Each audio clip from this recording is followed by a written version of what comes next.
Bom dia, boa tarde, boa noite, senhoras e senhores que estão nos assistindo em mais uma edição das nossas quartas ambientais da UBA.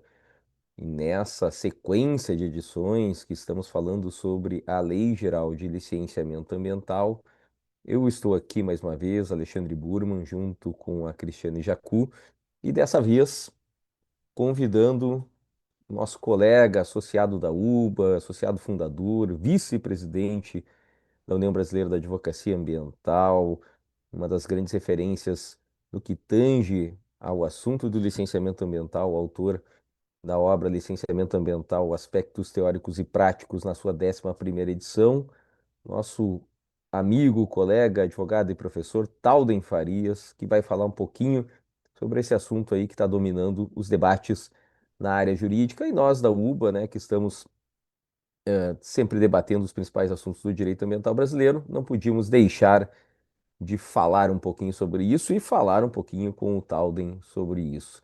Certo, senhoras e senhores? Então sejam todos muito bem-vindos a esse debate que a gente faz no nosso canal do YouTube da UBA, o Spotify das Quartas Ambientais da UBA, e teremos aqui esse bate-papo com esses grandes nomes do nosso direito ambiental. Tudo bom, Cris? Como é que você está? Tudo bem, Alexandre, Talden, todos que nos escutam. Continuidade, né, daquele tema que sempre permeia o nosso dia a dia do direito ambiental, em qualquer área que a gente atue, sempre tem, né, a figura do licenciamento.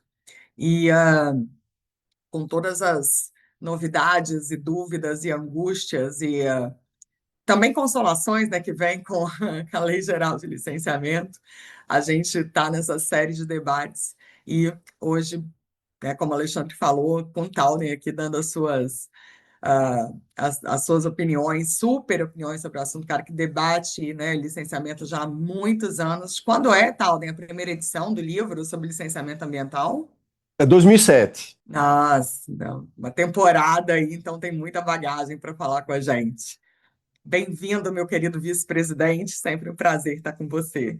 Bom, eu queria agradecer aqui mais uma vez o convite, né? Eu me sinto literalmente em casa, porque eu sou fundador e vice-presidente da UBA pela segunda vez, né? Fazemos esse.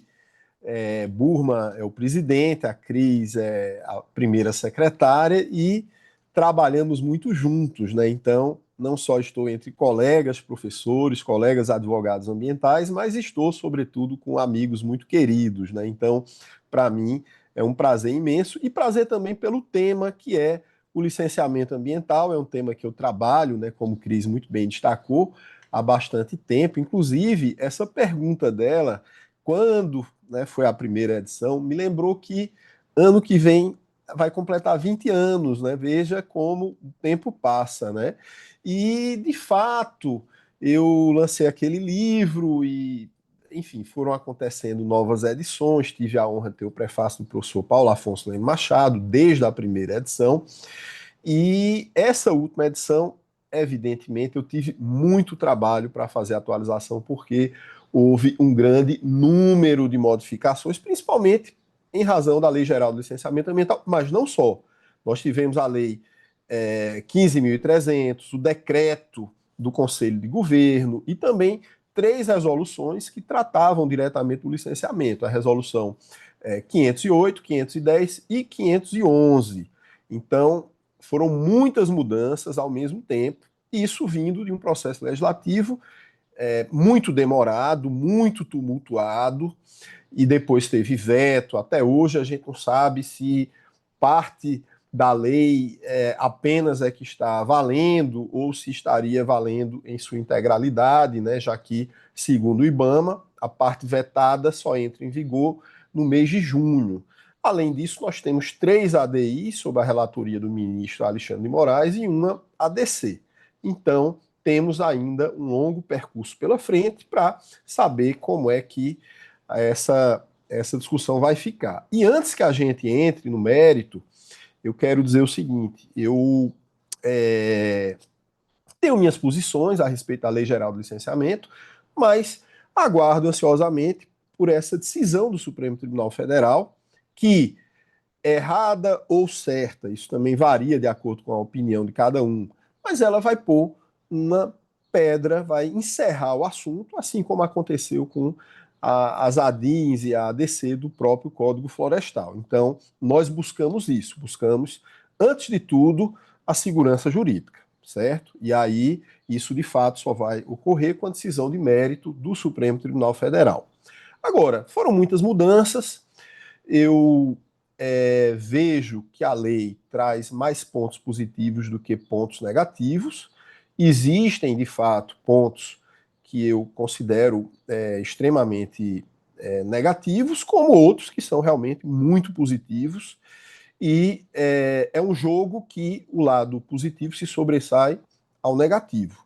Então, nós termos uma lei geral do licenciamento ambiental garante segurança jurídica, porque grande parte do que está nessa norma já estava na própria legislação federal, na Resolução 237, em decretos federais, em outras leis, e também em normas estaduais ou municipais. Então, nesse sentido, a lei ela tem a função de agrupar, certo? De dar uma coerência normativa nacional, agrupando o que já estava na legislação federal e também colocando vários dispositivos, na verdade, da legislação estadual e da legislação municipal, trazendo nesse sentido, né, dos institutos que vieram da legislação estadual e municipal. Então, nesse sentido, aí sim houve novidades, porque aquele instituto passa a ter uma abrangência nacional. Além disso, um ponto que não tem sido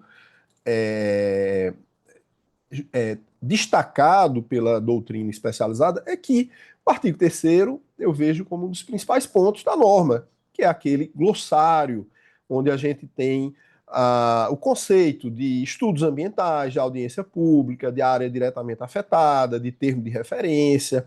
Primeiro, são conceitos muito bem feitos.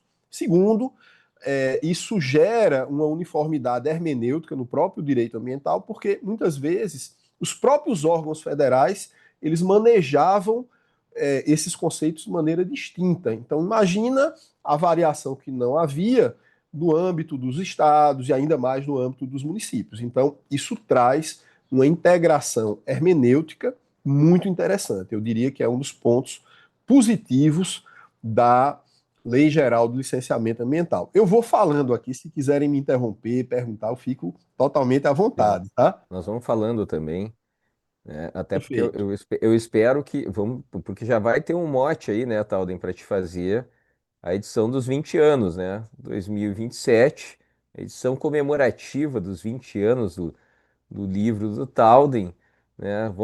Infelizmente, né, pela nossa experiência e pelo o passado aí do julgamento das ADINs do Código Florestal, acho que não vamos ter a decisão tomada até essa nova edição, né? Mas enquanto isso, nós vamos trabalhando com a lei posta. Até porque o ministro Alexandre de Moraes não, não deferiu nenhuma liminar com efeito suspensivo, né? E continua ela plenamente válida. E eu acho que o teu ponto é muito interessante do artigo 3º, não só do artigo 3º, eu acho que talvez esse seja um dos grandes méritos dessa lei, em diversos pontos, ela trazer uniformidade de conceitos, né? Uniformidade, por exemplo, dos tipos de estudos ambientais, fazer uma referência de qual tipo de estudo é obrigatório, é vinculado a cada tipo de licença, isso porque também tinha, algum tipo de diferenciação em relação a que cada estado exigia, cada município exigia. Então, acho que talvez o grande mérito dessa lei, acho que não em todos os pontos, obviamente, até porque a lei tem críticas, né? E cada um tem a sua crítica pessoal em relação a determinado tema, mas é trazer a sua uniformidade, né? Trazer em diversos pontos conceitos e redação que traz essa parte, como o Talden falou, de glossário ou de uniformização, que é muito importante para a compreensão, a adequada compreensão de todos os órgãos ambientais. Órgãos ambientais não, né? Órgãos ambientais não. autoridades licenciadoras, né? Que é o conceito do artigo 3º da Lei 15.190. Deixa eu só fazer uma observação aqui, sem querer interromper o Talden, né? Porque ele é a estrela da vez e já mais interrompendo. A questão dos estudos ambientais, né, principalmente além dos conceitos que eu acho concordo muito com você, Talden, de extrema relevância. A gente precisa dizer o óbvio, a gente precisa sistematizar o óbvio e padronizar o óbvio. Mas, especialmente em relação aos estudos ambientais, eu faço aqui o destaque, porque eu não sei se vocês já se depararam com essa situação, acredito que sim, porque para mim ela é muito comum, né? De chegar, às vezes, a algum questionamento do Ministério Público, ou mesmo de outros órgãos, né? Às vezes, polícia ambiental, que não tem tanta, não só polícia ambiental, mas assim, polícia civil, que não tem tanta familiaridade com a legislação ambiental, e se deparar, né, numa análise de um processo de licenciamento, falar isso está errado porque não teve EIA-RIMA. Porque não teve EIA-RIMA, então não vale porque não teve EIA-RIMA. Exatamente porque a gente só tinha uma regulamentação que tratava de EIA-RIMA. Então, a sensação de muitos, um pouco mais afoita, né, uma impressão mais afoita, era de que se não teve EIA-RIMA, não teve nada. E a gente tinha que fazer um esforço descomunal para trazer essa explicação que na nossa cabeça era muito óbvia. Sabe, não é porque não teve aí a rima que não teve nada. Sim, sempre tem alguma coisa. O processo de licenciamento também, o estudo ambiental, ele é um instrumento, é o primordial para o órgão ambiental passar por um processo de licenciamento. Então, sempre vai ter alguma coisa, ainda que com nome diferente. Mas eu não sei, né, para mim, por diversas vezes, eu já passei por situações que demandaram muita energia para poder colocar isso, né? Falar, olha, tem esse estudo, não cabe e a rima são situações específicas, é o único que está regulamentado, mas não é por isso que não teve nada, né? Sempre tem alguma coisa, ainda que com outro nome, e aí obedecendo uma instrução técnica, com um termo de referência, enfim, ou com alguma outra coisa. Então, o fato de ter, né, agora essa positivação dos diferentes estudos, e que sim, existe vida além do EIA-RIMA, existe muita vida além do EIA-RIMA, eu acho que traz uma segurança muito bem-vinda aí, né, de repetir o óbvio. Exato, né? Existe um verdadeiro fetiche pelo EIA-RIMA, o que evidentemente tem o seu lugar no caso das atividades de significativo impacto, né? Eu comecei a atuar na área do direito ambiental no início do ano 2000. Então, em outubro, né? Aliás, em julho foi editada a lei do SNUC. Então, eu vivi essa transição porque antigamente assim, o pessoal às vezes fazia um estudo assim ambiental de 15 páginas, aí botava EIA-RIMA, porque aquilo era um atestado de idoneidade ambiental. Mas aí muitas vezes chegava o órgão ambiental, aí dizia, olha, então agora você vai ter que pagar a compensação do SNUC. E no início não tinha nem aquela questão de ser 0,5% teto, né? Era o piso, né?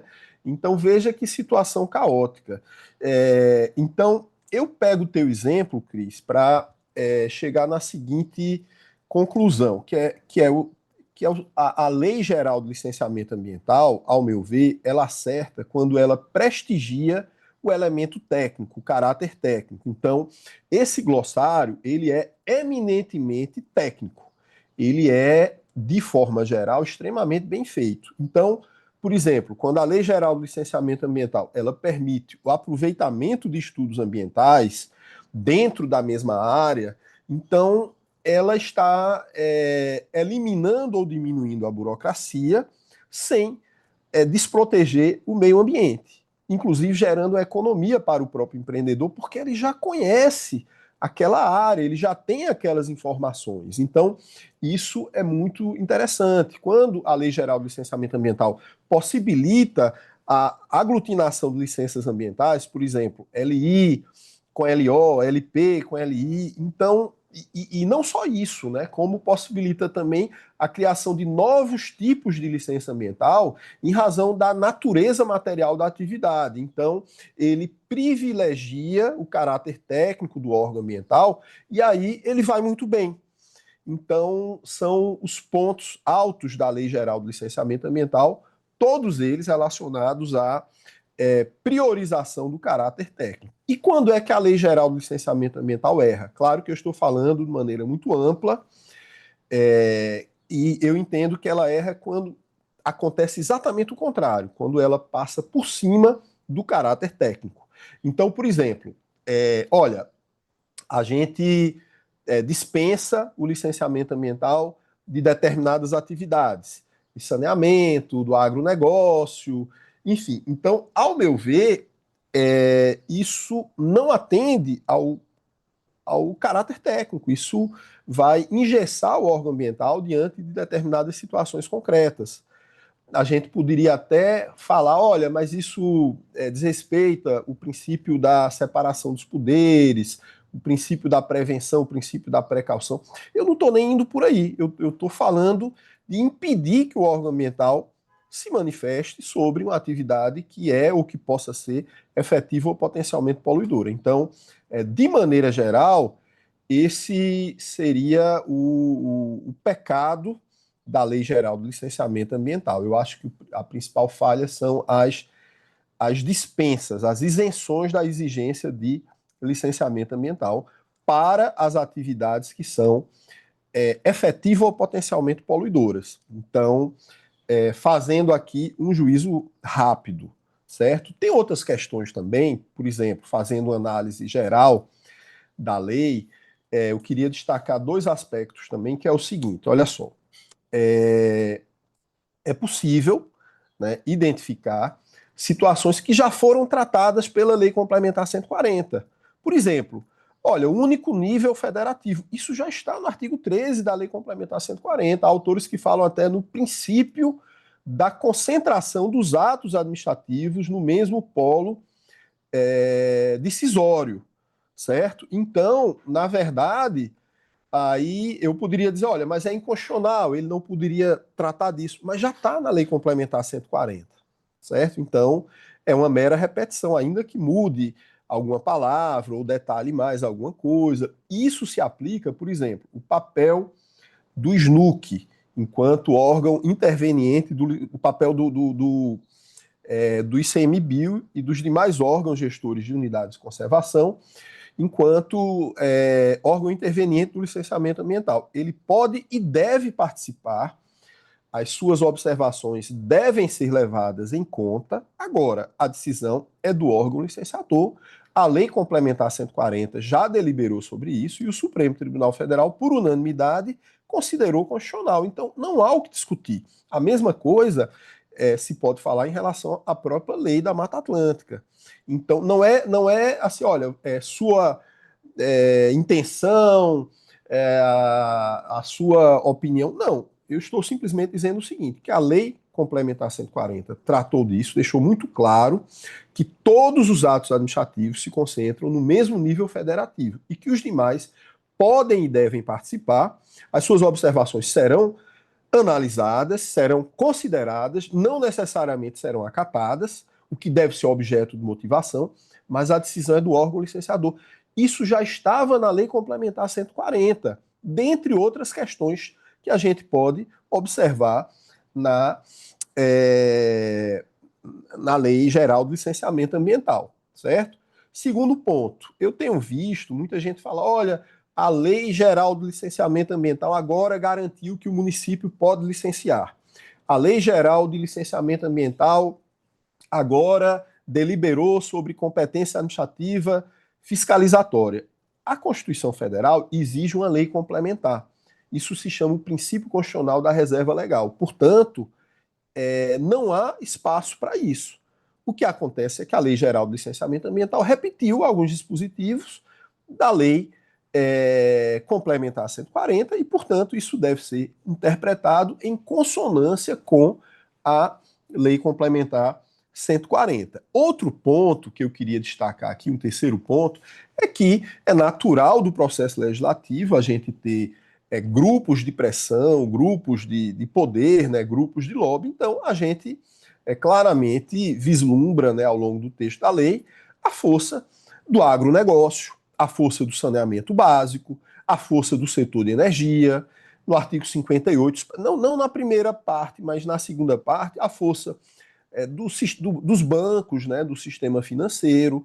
Então, faz parte do processo legislativo, evidentemente, muitas das questões que foram inseridas por esses grupos de pressão serão dosadas ou mesmo consideradas inconstitucionais pelo Supremo Tribunal Federal, mas é algo que deve ser observado. Uma quarta observação que eu queria destacar aqui é que em alguns momentos a lei é muito bem feita, em outros parece assim que foi uma coisa tá um pouco desorganizada, né? Então, por exemplo, o artigo 5º traz as novas tipologias de licenciamento ambiental, mas nós temos uma tipologia específica do município, né?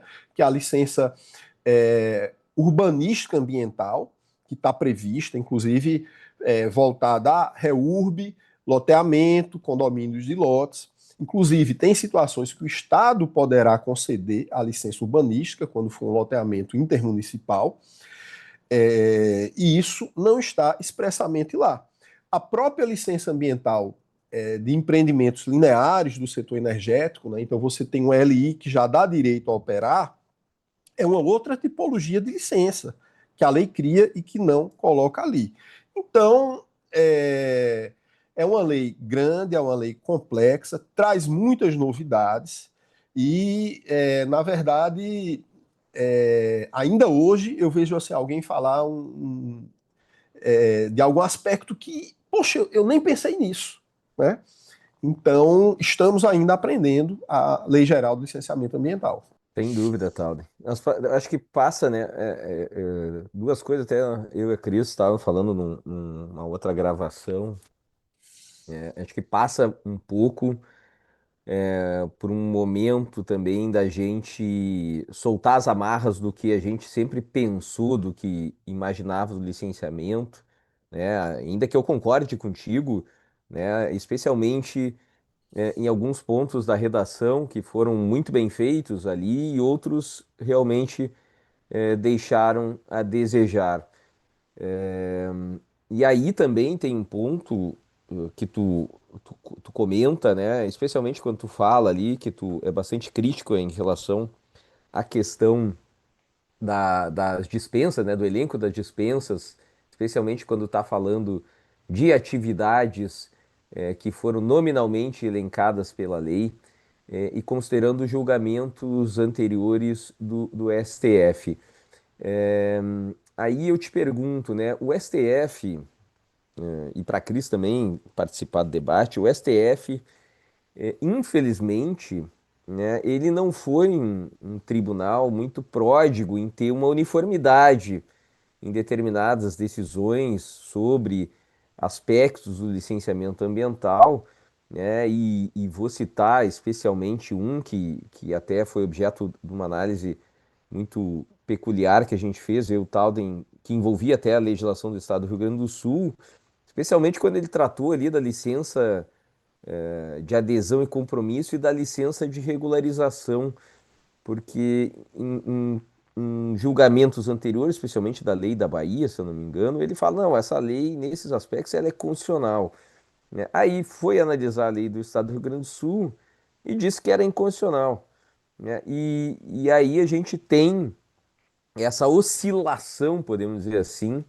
né, de entendimentos do Tribunal, do Supremo Tribunal Federal, e que eu vejo assim, por isso que eu não tenho toda essa certeza, né, ainda que cada um tenha o seu posicionamento pessoal, não tenho essa certeza que o STF vai seguir uma mesma linha de entendimento, no sentido de declarar ou não declarar essa ou aquele dispositivo como inconstitucional, né? Justamente por conta desse novo cenário.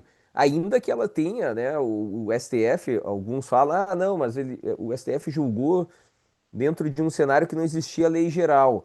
Mas o STF, em alguns casos, né, Talden, ele foi no mérito da questão, fez um julgamento vinculado ao artigo 225 da Constituição e não especificamente, né, do que a CONAMA 237 era a lei geral, enfim. Então tem esse aspecto aí, talvez temporal, de um novo cenário que pode ser,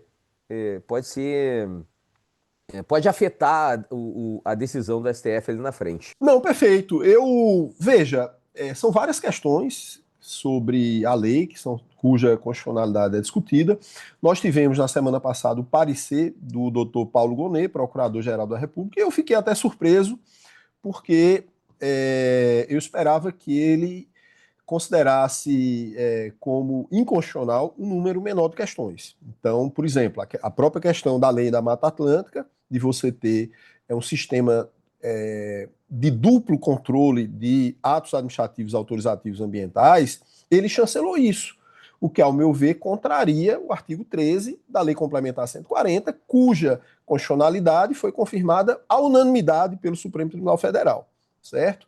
O doutor Paulo Gonet também entende que a dispensa ela é inconstitucional, certo? E nesse ponto eu concordo com ele, conforme já tinha dito, e esse é um ponto que a jurisprudência do Supremo Tribunal Federal é unânime.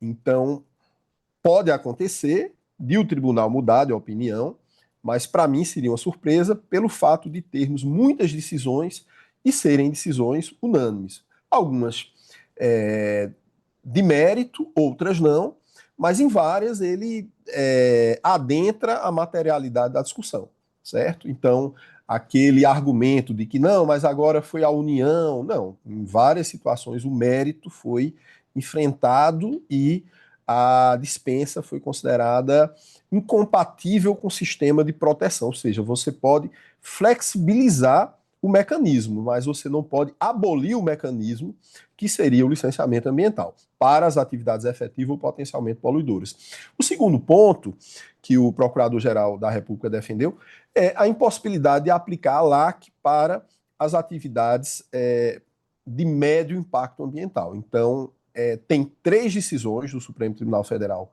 com esse mesmo posicionamento, e também a minha expectativa é que haja um entendimento nesse sentido. Agora, tem vários pontos positivos também, como é o caso, por exemplo, da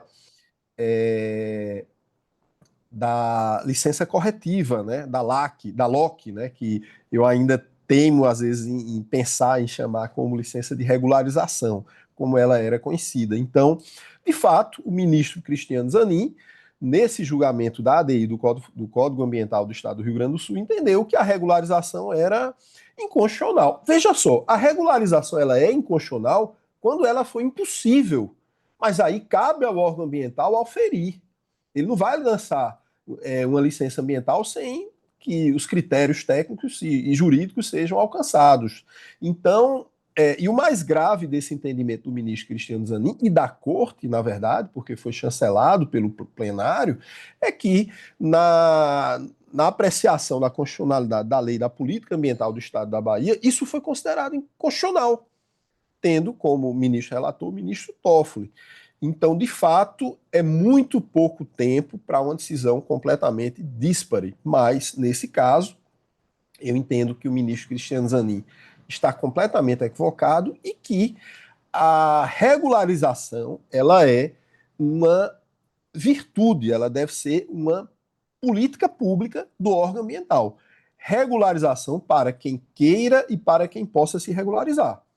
Certo? Então, essa ideia de, errou, nunca mais vai poder se regularizar, isso é coisa de idade média, né? Sinceramente. Não é quem pensa em política pública, não faz o menor sentido isso daí. Então, de fato, a própria questão da possibilidade de criação de novas tipologias do licenciamento, nós tivemos uma decisão do Estado do Ceará em que aquilo foi entendido como constitucional por parte do Supremo Tribunal Federal. Já em Roraima, não.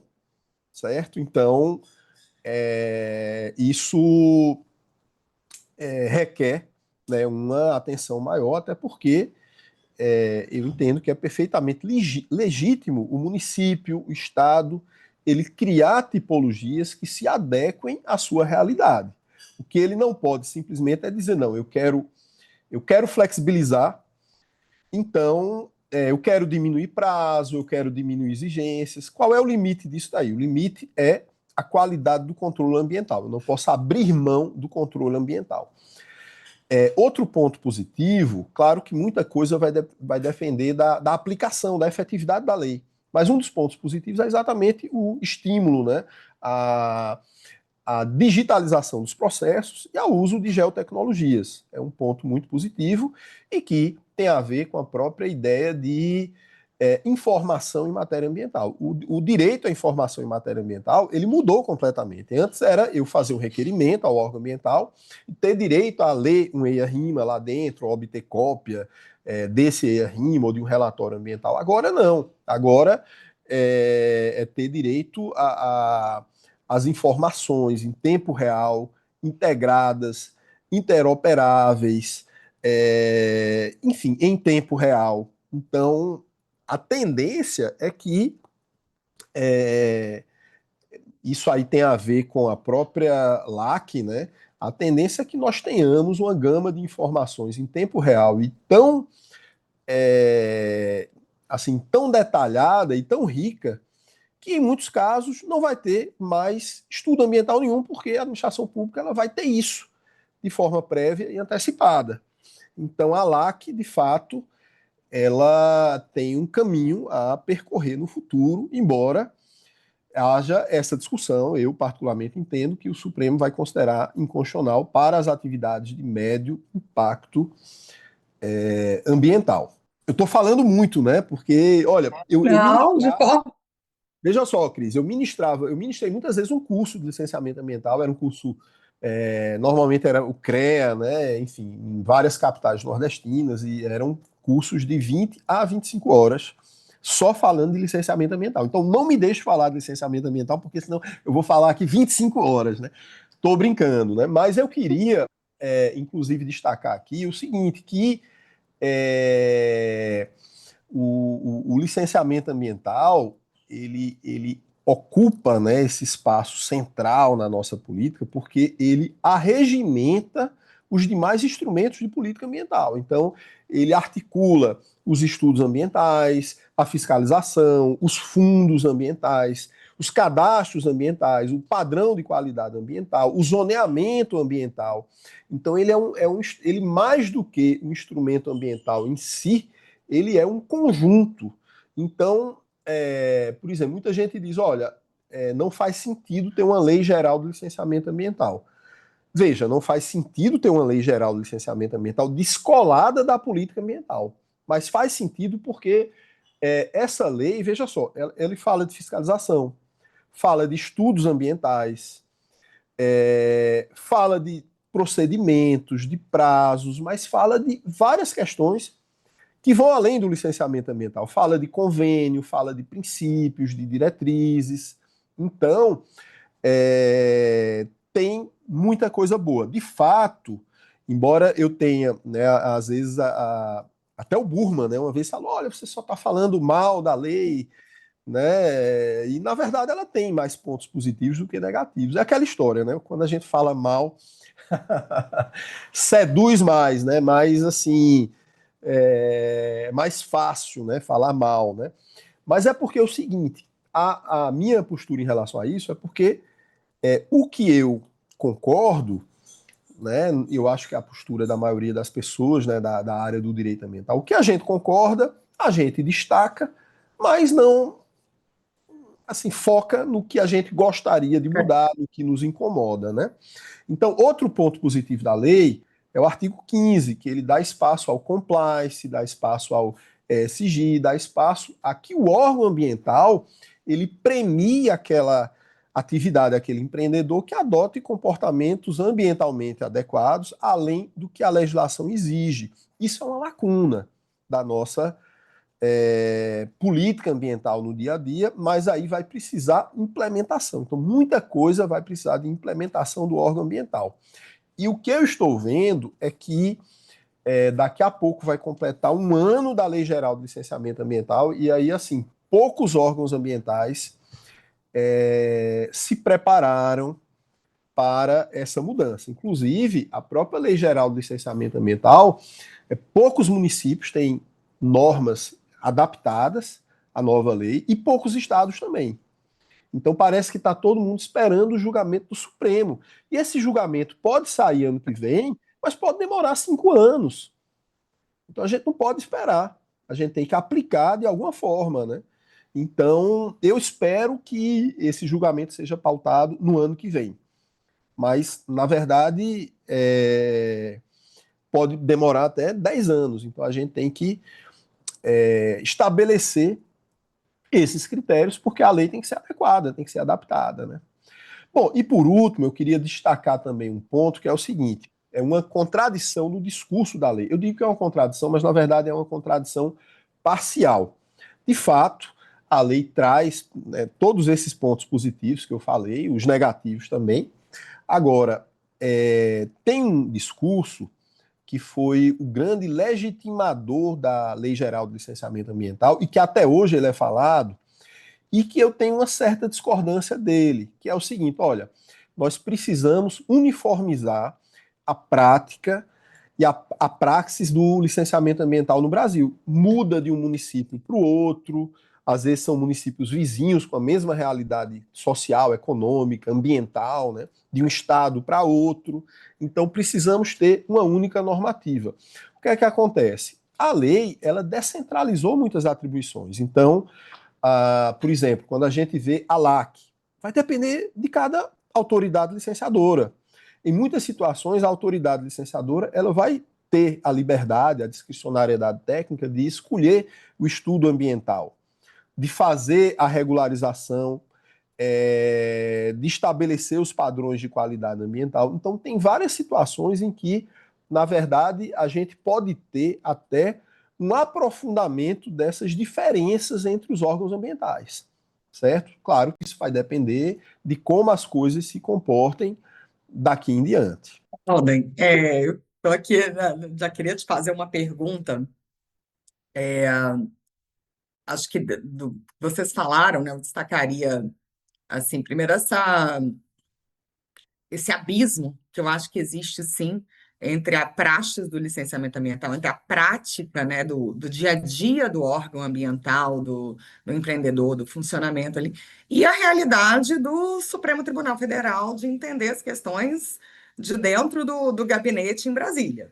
Né? Assim, acho que várias interpretações, pelo menos a sensação que eu leio de algumas decisões, é que vai por um caráter ali de juridicidade, obviamente, né, e que tem que ser, mas assim, que são completamente desconexos e desconsideram qualquer rotina e praxe de um licenciamento ambiental. Às vezes dá a sensação, fala, gente, nunca licenciou um empreendimento para ter noção do que tá, do tamanho, né, da implicação desse entendimento na prática. E aí eu não sei se nesse momento, né, de lei geral do licenciamento, talvez seja um momento de aflorar mais essas questões que assim acabam não chegando lá em Brasília, né, que é no pé de fábrica, ali o chão da fábrica, e que talvez até sejam revistas e rediscutidas, né, já que o assunto voltou e talvez seja o momento. Mas um ponto que eu queria colocar aqui, né, que eu queria realmente saber sua opinião, também levando para a questão da competência concorrente, né, da norma geral e complementação, é a tal da definição do porte e potencial poluidor, né? Que a Lei Geral do Licenciamento ela traz essa definição para os estados, o que é feito, né, até então. Esse é um dispositivo que está sendo questionado, dizendo que não poderia delegar, teria que ter uma uniformização, ou pelo menos uma parametrização do que seria essa definição de porte potencial poluidor. E eu, particularmente, vejo na decisão da constitucionalidade ou não, né, desse dispositivo, dos pontos mais impactantes em termos de licenciamento ambiental, porque isso é o ponto de partida de qualquer enquadramento ali para licenciamento em nível, né, dos estados. Então, se for constitucional, beleza, ok, a gente segue como está, mas e se não for, o tamanho do desdobramento que isso vai dar? E aí eu queria a tua opinião em relação a essa disposição, né? Se você acha que realmente a lei deveria dar uma parametrização em relação a aporte ao potencial poluidor, ou se não, se nisso ficaria realmente ali no nível da competência concorrente, das peculiaridades, né, de cada um, e como é que você vê essa questão sendo enfrentada, né, também pelos tribunais superiores, já considerando essa distância, esse abismo aqui entre a realidade e o show de Truman de Brasília. Cris, não tinha uma pergunta mais fácil, não. Poxa, essa foi escolhida a dedo, né? Pergunta de amiga, né? Bom, mas vamos lá, não vou me fazer de rogado, né? Bom, antes de entrar na sua pergunta, até para dar mais tempo eu pensar, eu queria só destacar aqui uma coisa interessante. Tem surgido muitas publicações sobre licenciamento ambiental e temas afins, inclusive de pessoas que não escreviam na área de direito ambiental ou que na área de direito ambiental não escreviam sobre licenciamento. Então, isso tem atraído um grande interesse da doutrina, né? Eu destaco, por exemplo, o professor Milaré lançou um livro, né, comentando a Lei Geral do Licenciamento Ambiental. O professor Marcelo Abelha lançou também, ainda não tive a oportunidade de ler. O George Zamber está lançando. O Paulo Bessa está concluindo. O Paulo Afonso me parece que estaria também escrevendo um livro específico sobre isso. Então, isso é muito bom. A gente vai ter um amadurecimento muito grande sobre esse instituto tão importante. Porque tem o meu livro, tem o do BIM, tem o do Terence, tem outros também, né? Que eu, enfim, eu estou falando de livros específicos, né? Tem o do Pedro, que é mais amplo, né? Tem dois livros que são muito bons, eu recomendo que se compre, que são o do Daniel Roberto Fink, teve até a terceira edição, esgotado, não teve atualização, e o do Antônio Inagê de Assis Oliveira, também esgotado, mas assim, são muito bons, evidentemente tem muita coisa já ultrapassada, né? Mas eu gostaria de indicá-los. Bom, e voltando ao tema, né? Vamos ver se deu tempo eu pensar na resposta. Bom, mas brincadeira à parte, esse assunto ele tem sido objeto de discussão, inclusive nas câmaras técnicas do CONAMA. Eu participei de algumas discussões relacionadas a isso, e particularmente a tese defendida pela doutora Andréa Vulcanes. A gente sabe que secretária de Meio Ambiente do Estado de Goiás, procuradora federal, uma pessoa extremamente competente, a quem eu tenho o maior respeito e quero muito bem, mas a tese que ela levantou foi exatamente essa, né, que o CONAMA teria perdido essa atribuição de falar de porte e potencial poluidor. O Procurador-Geral da República, o doutor Paulo Gonet, entende que isso fere a Lei Complementar 140, que a Lei Geral do Licenciamento Ambiental não poderia ter adentrado nesse mérito, porque seria matéria própria de lei complementar e que isso já teria sido considerado constitucional pela lei, pelo Supremo Tribunal Federal, e que a lei ordinária não poderia alterar isso. Eu poderia finalizar aqui. Mas eu queria destacar dois aspectos em relação a isso. O primeiro é que essa ideia de que, olha, o CONAMA ele pode falar de padrão de qualidade ambiental, mas não de porte e potencial poluidor. Na prática, é impossível, pelo menos na maioria das vezes, dissociar uma coisa da outra, porque o padrão de qualidade ele deve ser proporcional ao porte e ao potencial poluidor. O artigo 170, inciso 6 da Constituição Federal, exige que haja uma proporcionalidade entre os impactos gerados e as exigências feitas, o que está em consonância com a própria Lei Geral do Licenciamento Ambiental, que, de forma muito bem feita, destacou a sistemática das condicionantes do licenciamento ambiental. Aliás, um ponto positivo da lei que eu tinha esquecido de destacar, certo? Então, ao meu ver, é impossível. E também entendo que a competência normativa do CONAMA, ela decorre da própria competência da União para editar normas gerais. Porém, existem alguns limites. A gente sabe que várias vezes o CONAMA ele se cedeu. Por exemplo, o CONAMA ele não pode criar competência. Várias vezes ele criou, não só na resolução 237. O CONAMA não pode limitar o direito de propriedade sem base expressa em lei. Então, por exemplo, o antigo Código Florestal, ele previa que era APP o entorno de reservatórios, mas não delimitava. Então, salvo engano, a resolução 302 delimitou uma margem de APP no entorno de reservatórios artificiais. Ok, mas porque tinha base direta em lei. Então, tem várias exigências do CONAMA que não tem base legal, certo? Agora, de maneira geral, eu entendo que a competência do CONAMA para editar padrões de qualidade ambiental segue como norma geral e que está vinculada às normas gerais da União, tá? Então, nesse sentido, eu discordei da doutora Andréa. Acho que ela tem base normativa para entender dessa forma, mas eu acho interessante porque, assim, eu conversei, não foi com ela, mas com outro representante de outro estado, e que dizia, olha, mas ele dizia o seguinte, que o estado só deveria obedecer o padrão de qualidade do CONAMA se ele não tivesse um padrão de qualidade ambiental próprio. Se ele tivesse, ainda que bem menor, ele estaria independente da União. Aí eu perguntei a ele, mas e o município? Vale também a mesma lógica? Ou seja, se o município tiver um padrão de qualidade ambiental próprio, ele não segue o do Estado, aí não, porque pela Lei Complementar 140, o município tem que seguir o padrão. Então é uma predominância do Estado face à União e face aos municípios. Né? Então, de fato, eu não tenho como concordar com essa linha dele. Mas eu acho, né?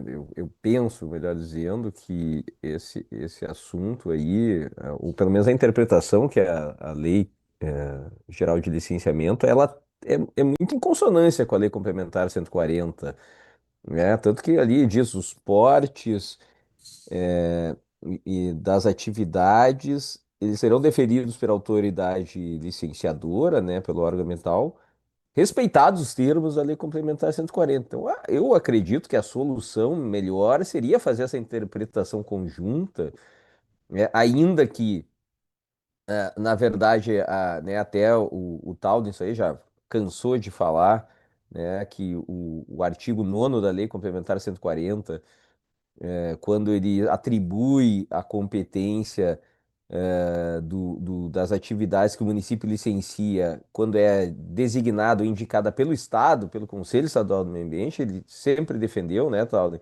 pela inconstitucionalidade desse dispositivo, porque é uma invasão das competências, né? O Estado dizendo, ó, o município só licencia isso aqui que eu quero, né?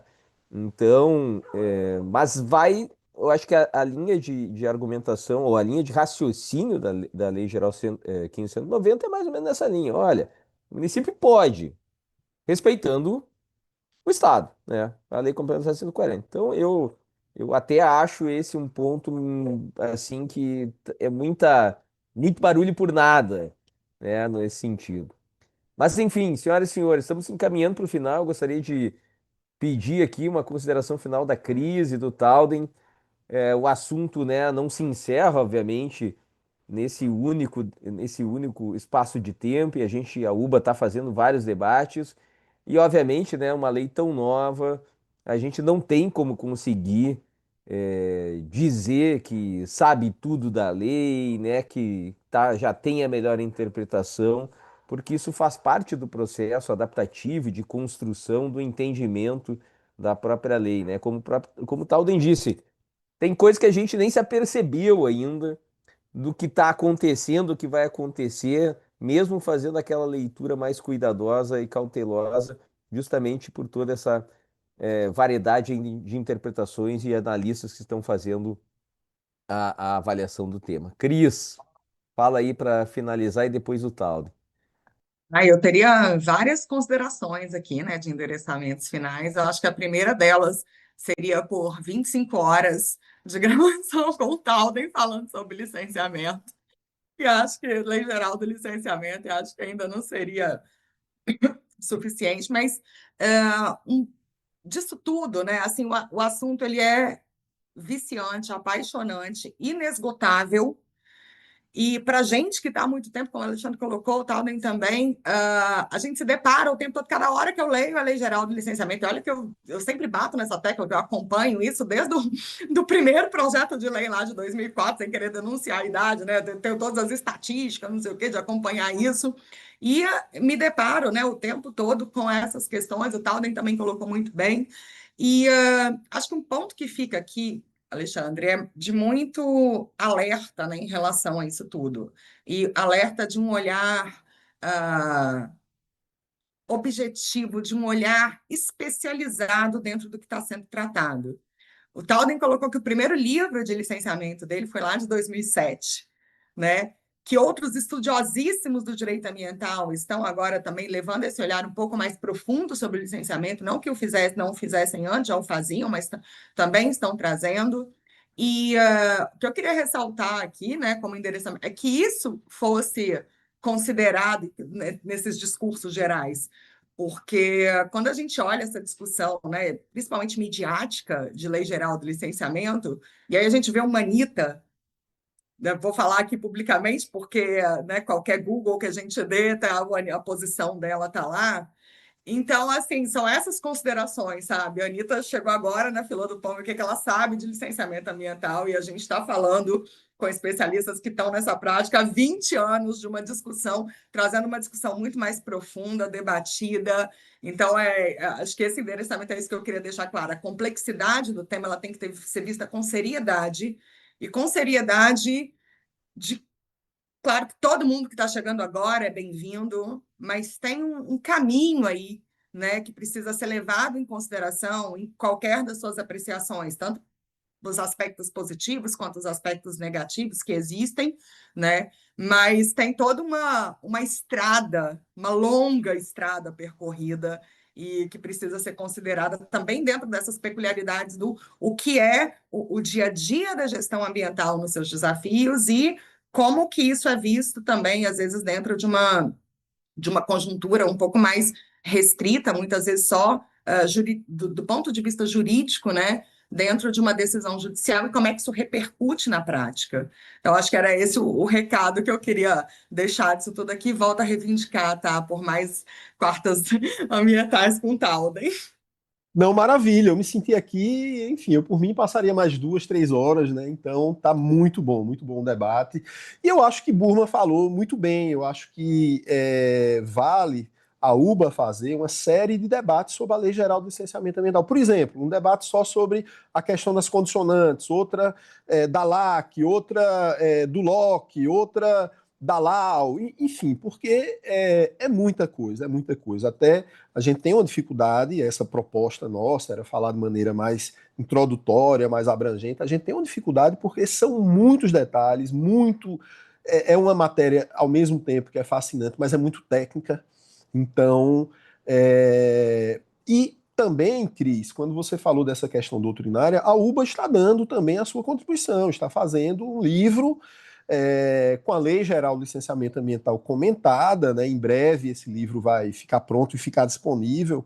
Então, será com certeza uma das grandes referências sobre o assunto. A gente quer que cada vez saiam mais obras, mais trabalhos sobre o licenciamento ambiental, especialmente que olhe, né, também do ponto de vista prático, né, de contemplar o empreendedor, contemplar o poder público, contemplar a própria proteção ambiental, que é essa a função dentro da ideia de desenvolvimento sustentável. Eu queria destacar, Cris, você falou aí dos 20 anos do meu livro, que realmente nunca tinha passado isso pela minha cabeça. Veja, o meu livro, ele está na 11ª edição dos livros de licenciamento ambiental, é o que está mais adiantado em número de edições. O segundo é o do Terence, que tem 10, mas eu esperei 2 anos, né, que a editora Talden, você já pode lançar o livro, né? Eu, não, olha, vai ser aprovada aí a lei geral do licenciamento ambiental. Primeiro a lei complementar 140. Houve 2 anos que eu esperei, perdi 2 anos com o livro pronto. Não, vai sair agora, vai sair agora. Veja como essa novela é antiga, né? Então, fiquei com o livro, porque eu tenho uma postura mais cautelosa, né? Então, por exemplo, esperei a questão dos vetos, né? Então, teve um colega que, não, eu vou publicar logo, quero ser o primeiro, né? Tudo bem, eu prefiro, nesse ponto aí, eu sou mais sou mais cauteloso. Eu não espero o julgamento do Supremo, porque aí, enfim, não tem como, né? Aí vai ser, Deus sabe lá quando, né? Aí complica, né? Muito bem. Talden, assim, né, e Cris, foi excelente bater, né, fazer esse bate-papo sobre a Lei Geral de Licenciamento Ambiental. Acho que tanto o Talden como a Cris ressaltaram muito bem. Faz parte também da missão da UBA fazer todo esse debate qualificado, né, para que as pessoas possam ter a informação correta sobre esse tema, né, e não ficar assim mal informada e ser subsidiada por opiniões de mais rasas que estão aí nas nossas redes sociais, né? Acho que todos que fazem parte dessa área ambiental, a sociedade jurídica, a sociedade técnica e a sociedade como um todo, têm amplas condições de buscar acesso à informação e ter a melhor condição de definir e tomar sua posição em relação à Lei Geral de Licenciamento Ambiental. Sem dúvida nenhuma, para todos os operadores, inclusive, eu entendo que até para o próprio Ministério Público, considerando a posição do MP, que não foi um dos autores de ação direta de inconstitucionalidade, do próprio parecer do procurador-geral indicando diversos pontos, né, de constitucionalidade da lei que estavam sendo criticados.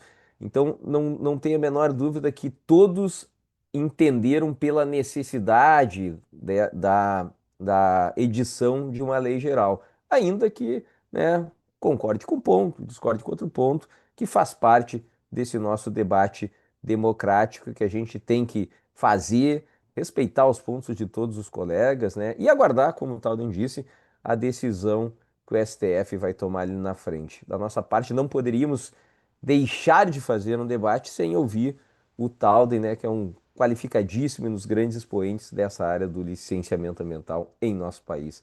Certo, senhoras e senhores? Sigam as redes sociais da UBA, acompanhem as quartas ambientais que estão com essa série do licenciamento ambiental no YouTube e também no Spotify. Nos vemos nas próximas edições. Um grande abraço e até a próxima. Tchau!